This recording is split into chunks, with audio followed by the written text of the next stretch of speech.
So I've been collecting vinyl for roughly the last 5 years. So far, we're up to 59 total, including 4 duplicates, and 80% of it is modern metal albums that have released within the last 10 years. If that doesn't illustrate what kind of music I'm into with perfect clarity, then I don't know what will. There's a couple soundtracks, some rock, and a little EDM, but with every band dropping a couple variants every time a new album comes out, it's been a fun hobby to get into. Except for the ones that don't exist. And I don't mean records that came out 10 years ago that only had one run that now go for $200 plus mint on Discogs. I'm never getting a copy of Fortress by Alter Bridge for that exact reason. It's that they were never pressed or ever made commercially available. And some of those are ones I really badly want.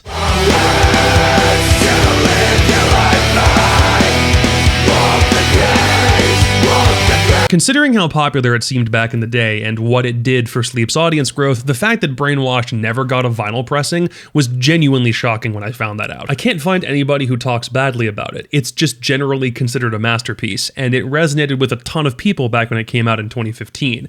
Like 20 million plays on Spotify is a perfect testament to that, especially in a genre like this. But the reason it's never been pressed is more complicated than I could find answers for. This was just Sleep's second full-length album, and it was on a major label, but then they went independent and crowdfunded their next album just over a year after it came out. That it was on a major label in the first place was made me think surely vinyl was eventually forthcoming, but no dice. Since then, all music videos from the Brainwashed era have been pulled off of YouTube, and a Reddit comment from 3 years ago suggests it's an issue with Sony ownership rights.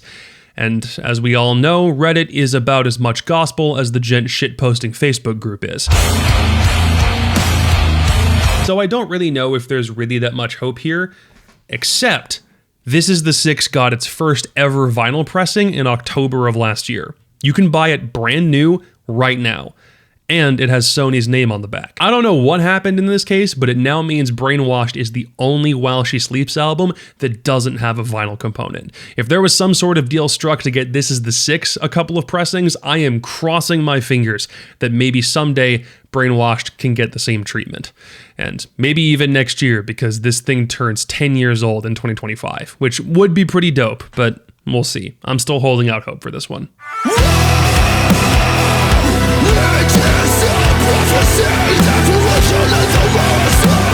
I still have a soft spot in my heart for Covenant. I'm processed have had a lot of really good tunes drop over the last couple years, but this album remains my favorite front-to-back experience in their entire discography.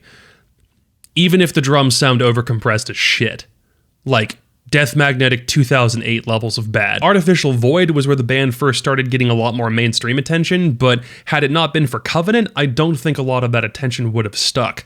And 6 years later, it still holds up very well, but at the time, I guess Long Branch didn't quite think it was worth the investment. They did one pressing for Artificial Void that dropped the year after this album, but that's really hard to find these days. When Unprocessed went to Spine Farm with their next record, there just straight up wasn't any vinyl done for it, and it wasn't until last year when they went fully independent and dropped And Everything in Between that they were actually able to do a comprehensive suite of releases for a few different variants for just one record. So my fear is that Covenant might end up getting lost to time, especially since the band's done 3 albums since then and doesn't bring too much material from that far back with them on the road anymore.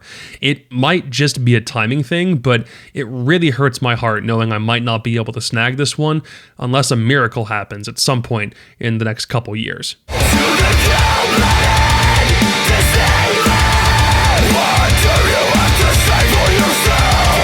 My introduction to Phineas. Fuck! I forgot how impressive this album was until I went back and wrote the script for this video. This record is ballistic. Sean's cleans and screams both rule, Lee's drumming is insane, but the capstone is Dan Gailey's most ludicrous guitar work to date. I don't want to know how long it took to get clean takes of all the tapping and melodies he did on this thing. Like, you think it's really good on Fit for a King? Go listen to what he's done on Phineas Records the past decade. But alas, it was the only album the band did with Artery back before it was bought by Warner in 2017. The first two records they did were with Red Chord in the early 2010s, then this one, and their most recent two have been with Solid State. Maybe if they'd stuck with Red Chord, then Till the End might have a pressing or two, because the album just before that did have a couple of variants made, but it's impossible to tell. All I know is it's a fucking crime for Till the End to be an album that only exists on CD and digital. It only had one music video too, so it really didn't get the investment that it deserves, especially with how solidly it seems to have performed on YouTube and streaming in the last 7 years. It's bonkers, and I want it, but I can't have it, and that makes me sad.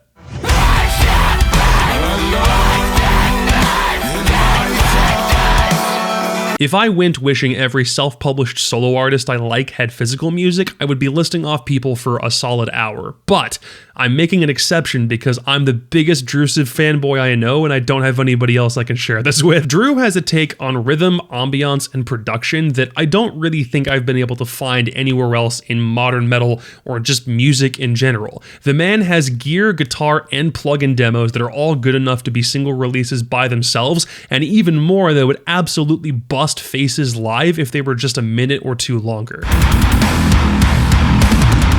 He's one of metal's multi-instrumentalists that doesn't get talked about enough, and I can't tell you how much I love what he did on Anhedonia. Comes to an End is really good, and his old band To The Ark also dropped one of my favorite gent albums maybe ever, but there's this indescribable feeling I get listening to Anhedonia that makes me feel like I'm trapped inside my own head as it's getting destroyed from the outside. It slaps so fucking hard. And there's a saxophone there for a second. It's a total pipe dream to think this would ever get released physically. I think at one point several years ago, he talked about having looked into the possibility of doing it for this thing, but if there were ever an independent artist in the metal sphere I wished could get even a one-time pressing done, it's Drusive, because his shit is simply too good to only exist on digital.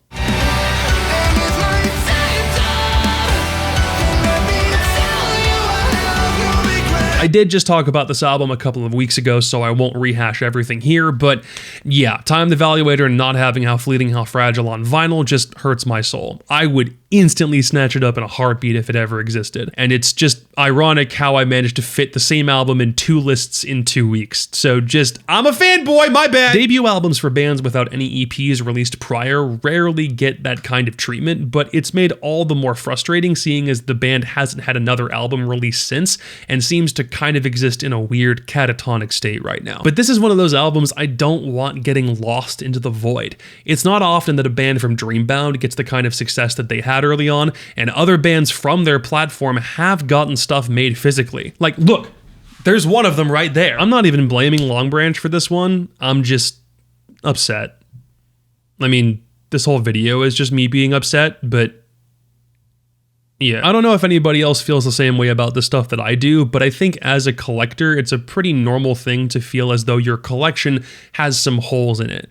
And in these particular cases, it really kind of sucks knowing that there might not be anything to do about some of those holes unless the analog gods themselves descend down to earth on thrones of pure polyvinyl chloride and just hand them straight to me.